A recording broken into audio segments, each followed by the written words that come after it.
இப்போ எப்படி இருக்கு? தலை சுத்துதா? மூச்சு விட கஷ்டமா இருக்கா? அப்படிலாம் எதுவும் இல்லை, நான் நல்லா தான் இருக்கேன். சரி சரி, இனிமே எந்த குறையும் இருக்காது. எல்லாம் நல்லதாத்தான் நடக்கும்.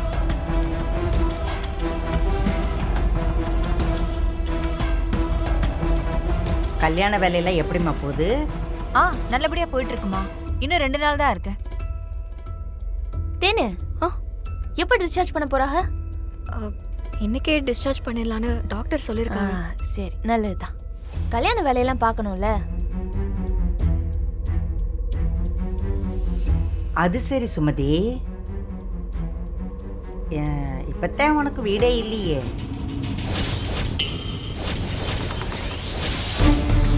நீ எங்க போய் தங்குவ?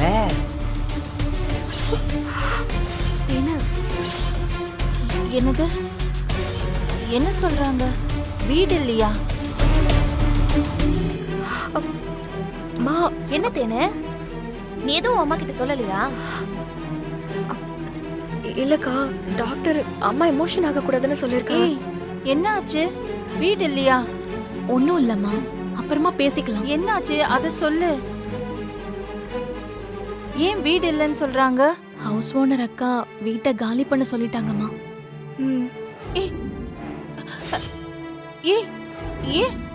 ஏன் அப்படி சொன்னாங்க?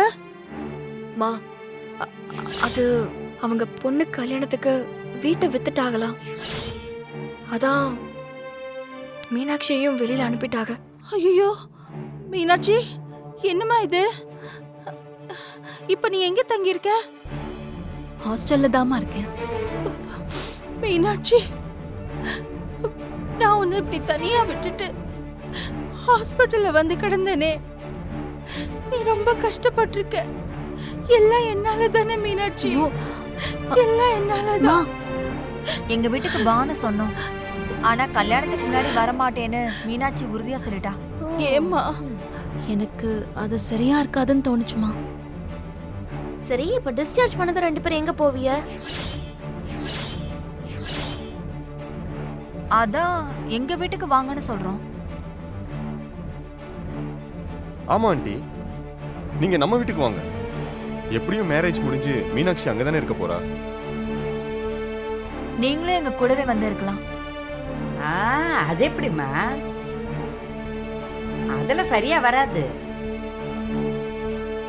கல்யாணத்துக்கு முன்னாடி பொண்ணும் அம்மாவும் மாப்பிள்ளை வீட்டுல வந்து தங்கினா அது நல்லா இருக்கும். அதெல்லாம் வேண்டாம், அது முறையும் இல்ல. சுமதி, நீ மீனாட்சியை கூட்டிக்கிட்டு நம்ம வீட்டுக்கு வா. அதானே?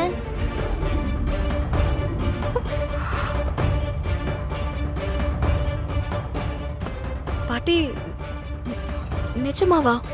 நான் என்ன பொய்யா சொல்லுதேன்? நம்ம வீட்டு கல்யாணம் 1008 வேலை இருக்கும், அதனாலதான் சொல்லுதேன். நம்ம வீட்டிலே வந்து இருங்க.